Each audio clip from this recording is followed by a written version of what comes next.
하나님의 말씀 마태복음 13장 1절로 9절 말씀입니다. 마태복음 13장 1절로 9절까지 말씀을 제가 봉독하겠습니다.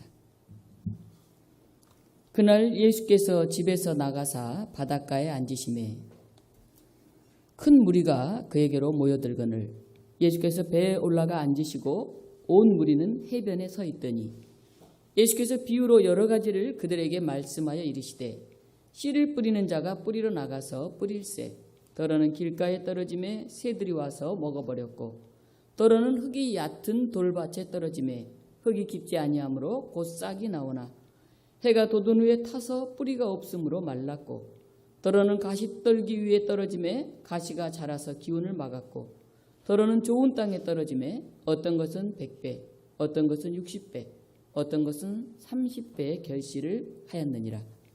귀 있는 자는 들으라 하시니라. 아멘. 오늘 이 본문으로 귀 있는 자는 들으라 이런 제목의 말씀을 전하겠습니다. 귀가 있어도 잘 알아듣지 못하는 사람들이 있고 눈이 있어도 보지 못하는 사람들이 있습니다. 보아도 알지 못하고 말해도 알아듣지 못하면 얼마나 답답할까요? 고집이 세고 자기 생각으로 가득해서 아무리 말하고 설명해도 통하지 않는 사람을 일컬어서 벽창호 같다 그렇게 이야기를 합니다. 예수님도 그런 경험을 수없이 하셨습니다. 오늘 본문은 복음을 반대하는 사람들에 관한 그런 이야기 사이에 들어있습니다. 바로 앞에 본문인 11장 12장은 예수님의 사역에 대한 오해와 반대가 기록되어 있습니다. 그리고 씨 뿌리는 이 비유를 포함한 하나님 나라 비유 이야기가 끝난 바로 후에는 예수님이 고향에서 배척당했다 하는 이야기로 이 장이 마무리가 됩니다. 오늘 이 본문은 예수님에 관해서 증언하던 마태가 서 있었던 그 당시 공동체의 현실을 보여줍니다. 1세기 팔레스타인은 기독교인이 되기 힘든 그런 시간, 그런 장소였습니다. 가난했고 예수 믿는다 그러면 굉장히 박해했고 그래서 많은 사람들이 다른 지역으로 떠나가고 있었습니다. 교회 안에는 예수에 대한 반대자들 그리고 거짓 선지자들이 있었습니다. 그래서 이 마태복음을 쓴 저자 마태는 예수님을 증거하려고 하는 제자들에게 오늘날 이 당시 사람들이 예수님의 메시지를 거부하고 반대하더라도 여러분들의 노력은 결코 헛되지 않습니다 하는 이야기를 하고 싶었던 것 같습니다. 마태는 예수님을 반대하고 배척하는 이 척박한 환경, 하나님 나라 가치에 대해서 알지 못하는 사람들에게 씨 뿌리는 사람의 자세는 어떠해야 하는지 그 이야기를 하고 있습니다. 귀한 씨, 그 씨를 좋은 땅에 잘 뿌려야 되는데 길가, 돌짝밭, 가시덤불 그런 나쁜 땅에 씨를 뿌리는 그런 농부는 우리가 볼 때 참 어리석다 그렇게 생각하기 쉽습니다. 요즘 말로 하면 예수님의 말씀을 전하기 위해서 교회를 개척하려면 굉장히 많은 장소를 답사를 합니다. 그리고 사람들이 많이 모일 만한 아파트 지역이라든지 또 새로운 사람들이 몰려들 신도시에 교회를 시작합니다. 해외에 나가서 선교를 할 때도 너무 힘든 곳에 가면 선교하다 지칠까 봐서 그래도 몇 년 노력하면 결실이 있을 만한 곳, 좀 나를 도와줄 만한 곳 그런 곳에서 일을 해야 좋은 성과를 거두고 또 긍정적인 평가를 받을 수가 있습니다. 가난한 지역, 새로 이사 오는 사람도 별로 없는 곳, 척박한 땅 거기서 전도하고 교회를 개척하면 성과도 별로 없고 고생하게 되기 때문에 미련한 일이다 이렇게 생각을 합니다.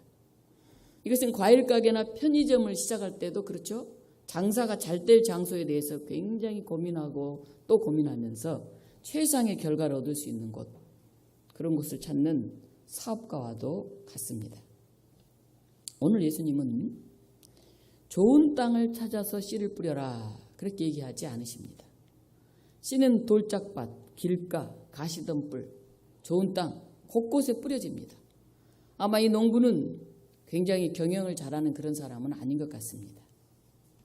오늘 우리에게 다소 좀 멍청하게 보이는 이 씨 뿌리는 농부의 모습은 당시의 팔레스틴 사람들에게는 너무나 익숙한 그런 모습입니다.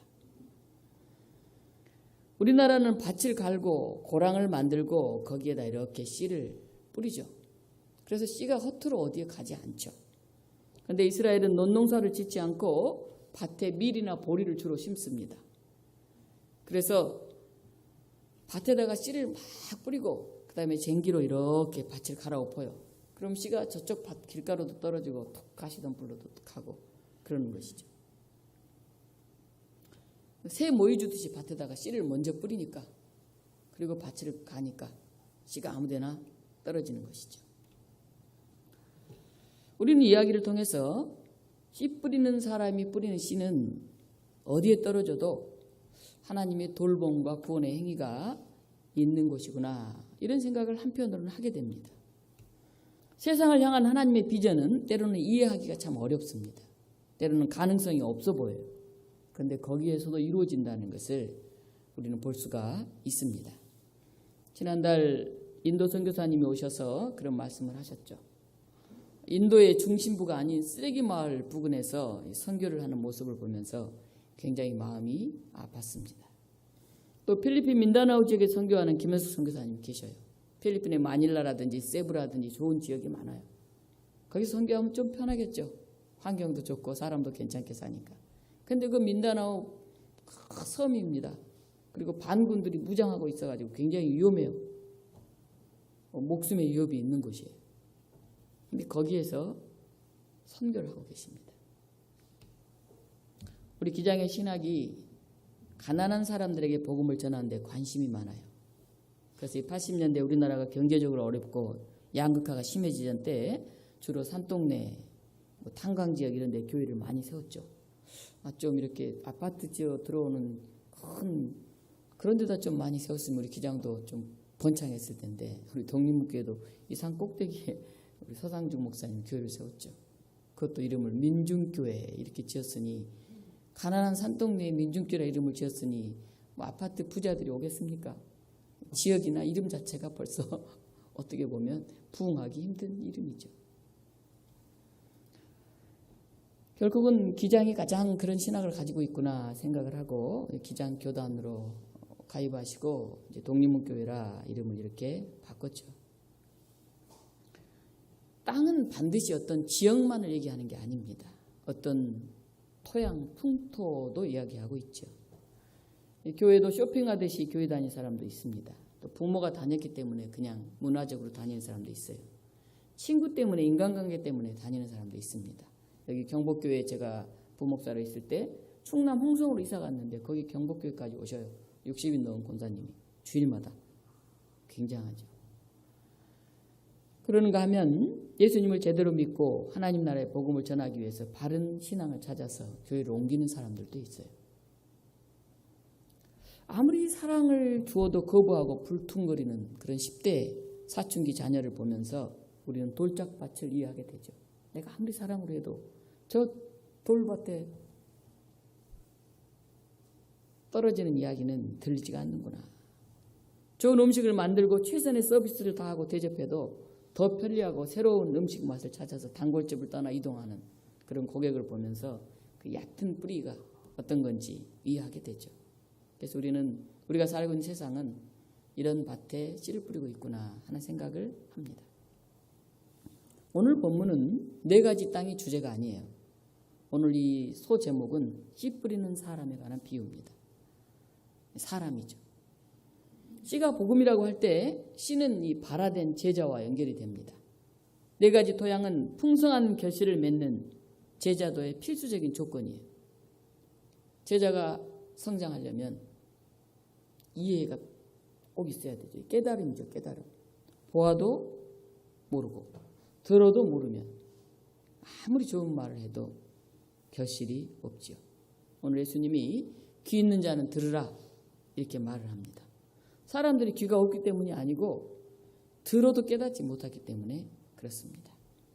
우리 13절 같이 한번 읽어볼까요? 13절. 그러므로 내가 그들에게 비유로 말하는 것은 그들이 보아도 보지 못하며 들어도 듣지 못하며 깨닫지 못함이니라. 들어도 보아도 몰라요. 얼마나 답답하고 안타까울까요? 깨달음이 있어야 제자가 됩니다. 우리 PPT로 그림 하나 보여주실래요?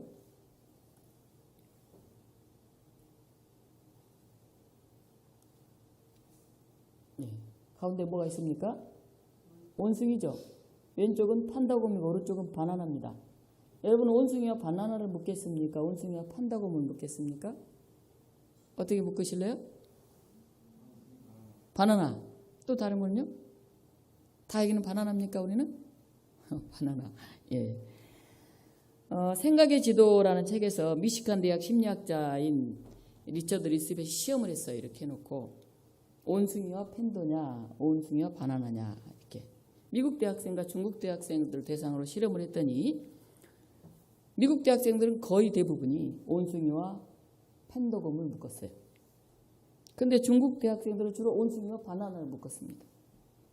그래서 깨달았어요. 이 리처드 리스벳. 아하, 이 동양과 서양의 사고 방식이 굉장히 다르구나.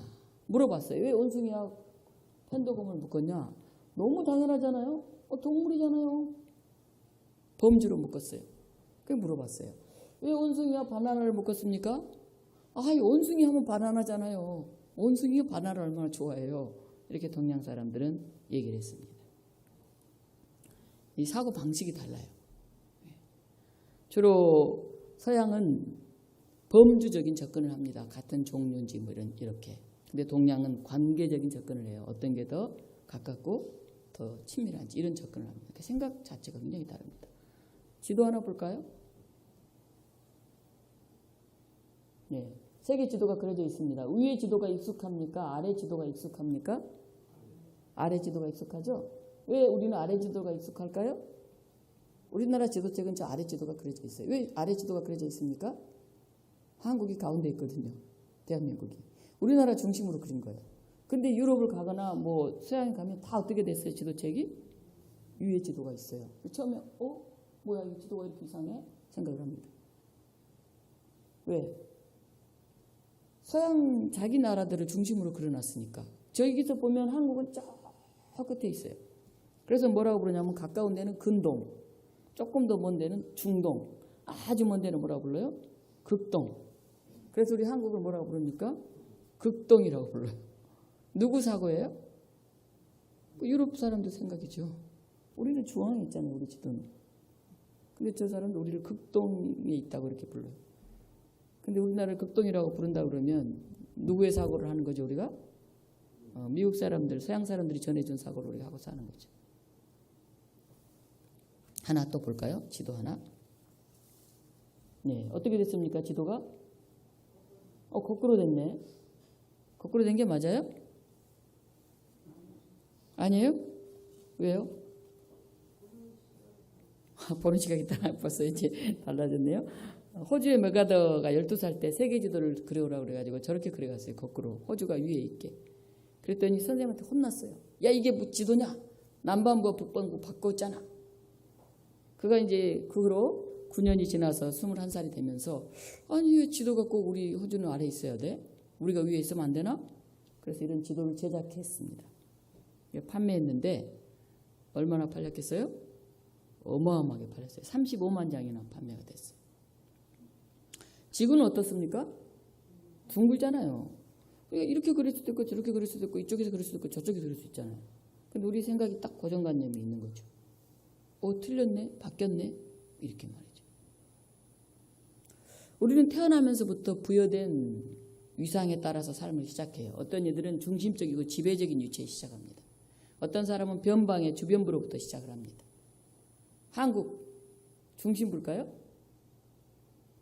아마 아닐 것 같아요. 여자 중심부일까요? 아마 아닐 것 같아요. 하나 또 볼까요? 빙산의 일각이라는 말이 있습니다. 저 위에 보이는 건 어때요? 어마어마한 바닷속에 있는 빙산의 일각일 뿐이에요. 그러니까 배가 그냥 저번에 가다가 꽝 부딪혀서 전복되잖아요. 이 빙산 밑에 있는 이 큰 걸 못 보고 그냥 가다 부딪히는 거죠. 이걸 가르쳐서 심층구조라고 그래요. 안에 있는 거 심층구조. 위에는 의식의 세계인데 아래는 무의식의 세계다. 그러니까 내가 인식하지 못하는 내 안에 있는 내가 더 많다는 거죠. 그래서 프로이드는 자기가 인식을 못하는 자기 안에 있는 어떻게 보면 어머니 생각, 아버지 생각, 할아버지 생각, 우리 동양 문화 생각이 자기 속에 꽉 차 있어요. 나도 모르게. 잘 몰라요. 인식하지 않으면. 그래서 의식이 누르지 않을 때 자다가 꿈꿀 때 그 무의식의 세계가 간혹 나타난다고 그래가지고 프로이드는 꿈 해석을 통해서 그 사람 내면에 깊이 있는 그런 세계를 파악하려고 애를 썼죠. 융은 이걸 집단 무의식이라고 그래요. 집단 무의식. 한국 사람은 비스쿠레 생각하잖아요. 바나나라고 그러잖아요. 서양 사람은 비스쿠레 생각하잖아요. 펜도곰이라고 그러잖아요. 달라요. 자기들이 태어난 그 환경 조건에 따라서 생각이 굉장히 다릅니다. 우리나라 교육 이런 걸 통해서 우리 내면에 이미 엄청난 세계가 형성돼 있어요. 그래서 그걸 바르게 계속해서 생각하지 않으면 그냥 자기가 아는 것에 머물면서 이 깊이에 있는 걸 다 몰라요. 하나 더 볼까요? 멋진 사람이 있죠? 발 밑에 뭐가 보입니까? 잘 안 보여요? 뭔지 모르겠어요?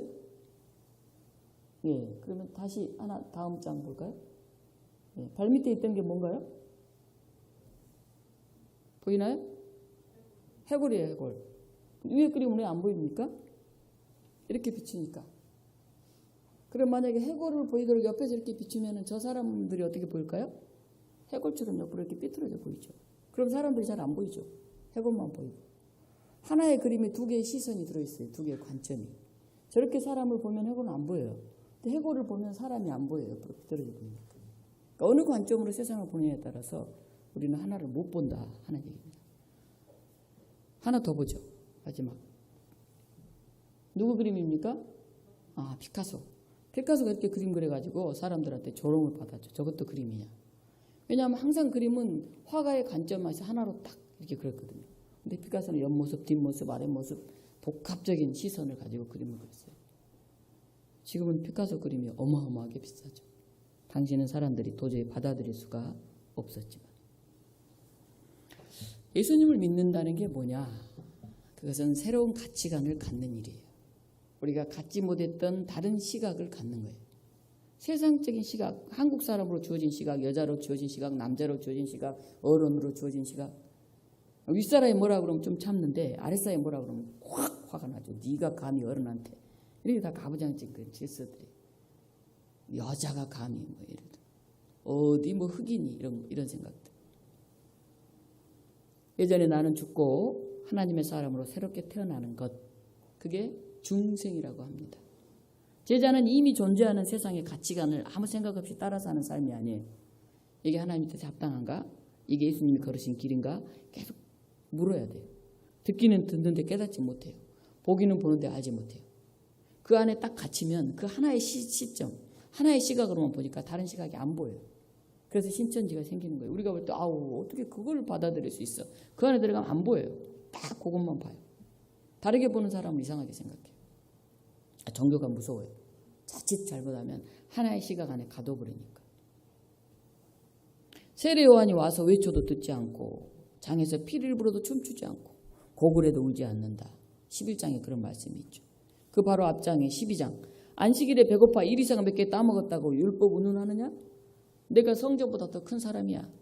나는 자비를 원하지 그 제사를 원하는 사람이 아니야. 12장. 그 다음에 오늘 13장 말씀. 하나님의 나라가 어떤지 아느냐? 하나님 나라는 마치 씨 뿌리는 사람과 같아. 깨닫는 사람이 제자야. 그런 얘기를 하십니다. 오늘 13장 17절 제가 읽습니다. 내가 진실로 너희에게 이르노니 많은 선지자와 의인이 너희가 보는 것들을 보고자 하여도 보지 못하였고 너희가 듣는 것들을 듣고자 하여도 듣지 못하였느니라. 13장 16절. 그러나 너희 눈은 봄으로 너희 귀는 들음으로 복이 있도다. 예수님의 말씀과 행동은 당시 유대인들의 사고방식을 확 뒤바꿔놨어요. 마치 호주 그림이 북방과 남방으로 바뀐 것처럼. 당시에 지배 체계를 흔드는 세계관, 가치관의 변화를 요구하는 그의 말씀은 당시 지배층은 받아들이기 힘들었죠. 원래 기득권자는 이걸 내려놓기 힘들어요. 교회에서는 목사, 장로가 기득권자죠. 그 권력을 내려놓기 어려워요. 정치인들이 권력 내려놓기 어렵습니다. 어른들 권력 내려놓기 어려워요. 남자들 권력 내려놓기 어려워요. 부자들, 지식인들 내려놓기 어려워요. 이미 갖고 있는 이 권력은 알게 모르게 자기에 익숙해져 있어서 그걸 바꾸려고 하면 굉장히 힘들어요. 그런데 소외된 사람들, 열심히 일해도 제대로 율법을 지킬 수 없었고 늘 죄인으로 기죽어 사는 사람들, 병자들, 이방인들에게는 예수님 말씀은 그야말로 복음이었어요. 우와! 이런 세상이 있구나. 오, 나도 인간이구나. 나도 구원받을 수 있다고? 엄청난 전환이었죠. 그래서 많은 사람들이 예수님 말씀을 듣고자 몰려들었고 옷자락으로 만들려고 그렇게 일을 썼던 거예요. 결국은 힘 있는 사람들에 의해서 예수님과 가치관이 다른 사람들에 의해서 십자가에 달려 죽을 수밖에 없었죠. 물론 그 안에 하나님의 구원 계획이 있으셨지만 예수님은 당시 세상의 가치관대로 사는 로마인 유대인들에 의해서 늘 주변부 사람으로, 좀 이상한 사람으로 취급을 받았죠. 왜 죄인들하고 어울릴까? 왜 세리들하고 어울릴까? 왜 저런 창기들하고 어울릴까? 왜 지지리도 못난 것들하고 저렇게 어울려서 고생하고 저렇게 살까? 이해할 수 없었죠. 그가 말하는 하나님 나라 이야기는 황당한 얘기처럼 그렇게 들렸죠. 저와 여러분은 바로 그런 예수님을 따르는 사람들이에요. 그래서 세상의 가치관, 세상의 지도로 보면 우리는 항상 주변부 사람들이에요. 왜 이렇게 손해보고 살아야 돼? 왜 이렇게 남을 도와야 돼? 아, 나 하나 잘 살기도 힘들잖아.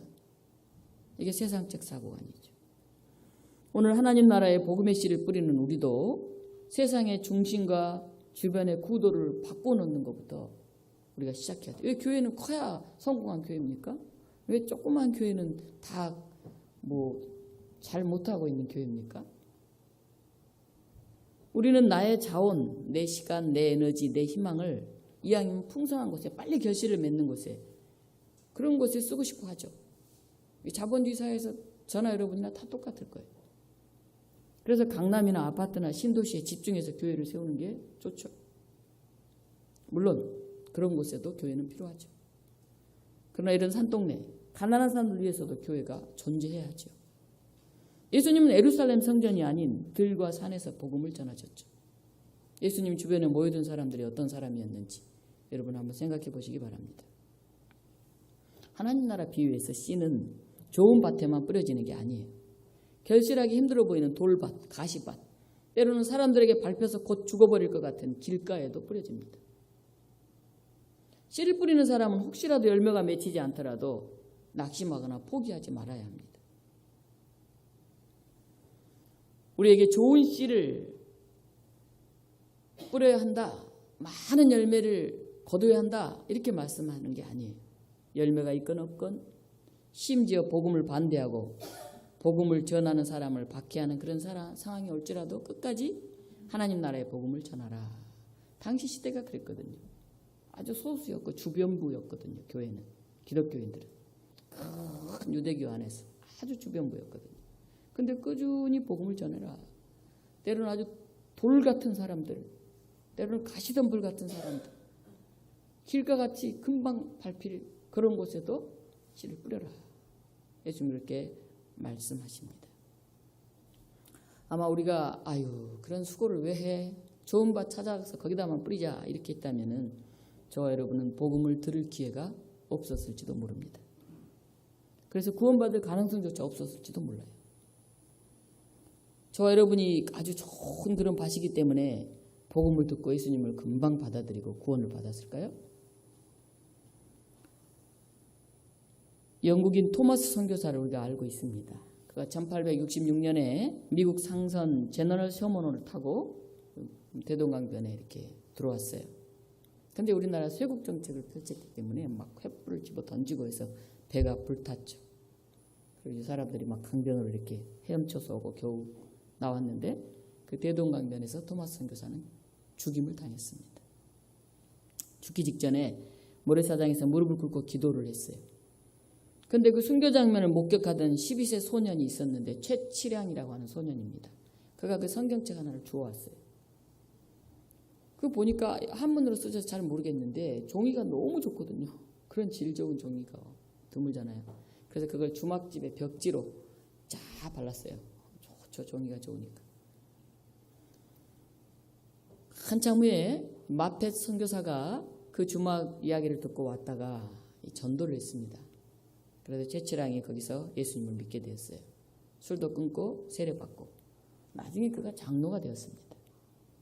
그 주막집 부근에서 널다리 교회가 시작이 됐어요. 나중에 이게 그 장대원 교회로 이름을 바꿨죠. 평양 장대원 교회 하면은 대단한 교회입니다. 큰 부흥운동이 일어나서 1000여 명 가까이 모여들었던, 그래서 이 평양의 대부흥운동을 일으켰던 교회가 바로 이 장대원 교회입니다. 한 소년이 죽어가는 그 선교사 옆에서 책 한 권 주워온 게 이렇게 어마어마한 일이 일어난 것이죠. 오늘도 씨를 뿌립니다. 돌밭에 뿌리고 가시덤불에 뿌리고 길가에 뿌리고, 아휴, 어느 세월에 열매를 거두나 좋은 땅은 진짜 얼마 안 되네 하면서 우리는 씨를 뿌립니다. 이렇게 뿌린 씨앗이 어떻게 되었을까요? 오늘 성경 말씀에 더러는 좋은 땅에 떨어짐에 어떤 것은 100배, 어떤 것은 60배, 어떤 것은 30배의 결실을 하였느니라. 우리나라는 밀알 하나당 20배 정도의 열매를 맺는다고 해요. 20배들 열매. 이 농가 교과서를 보면 밀알 하나당 200배의 결실이 나오는데, 그 중에서 다 열매를 맺는 게 아니고 썩고 말라 비틀어지고 뭐 이래서 평균을 내면 밤마다 대개 20배 정도 열매를 맺는데요. 굉장히 밀이 많은 열매를 내죠. 네. 하긴 뭐 여러분 씨 하나 심으면 거기서 나무가 나고 굉장히 많은 씨앗이 생기지 않습니까? 현대 농법으로 짓는 농사가 그 정도인데 고대 이스라엘에서 30배를 거두면 어마어마한 결실이죠. 1년 동안 마을 사람들 다 먹죠. 100배를 거두면 오늘날로 말하면 대박이죠. 농사 그만하고 갈릴리 바닷가에 별장 한 채 짓고 살 정도가 되죠. 기적이죠. 씨 뿌리는 사람은 낙심하지 않고 포기하지 않고 씨를 뿌리죠. 거절당해도 박해를 받아도 실망하지 않고 씨를 뿌리죠. 왜냐하면 하나님께서 열매를 주신다는 걸 알기 때문에 그렇습니다. 저와 여러분이 할 일은 씨를 뿌리는 일이에요. 이거 너무 돌밭인데, 이거 가시밭인데, 이거 길가인데, 그러다 보면 어느 세월에 씨를 뿌리겠습니까? 예수님은 하나님을 신뢰하고 꾸준히 씨를 뿌리라고 그럽니다. 길가든 돌짝밭이든 가시든 뿌리든. 대동강변에 순교에 가면서 그 토마스 선교사가 생각한 조선은 어떤 것이었을까요? 돌밭, 가시덤불, 그런 것이 아니었을까요? 도저히 결과가 보이지 않더라도 씨를 뿌리다 보면 30배, 60배, 100배의 결실을 거두게 하신다는 것입니다.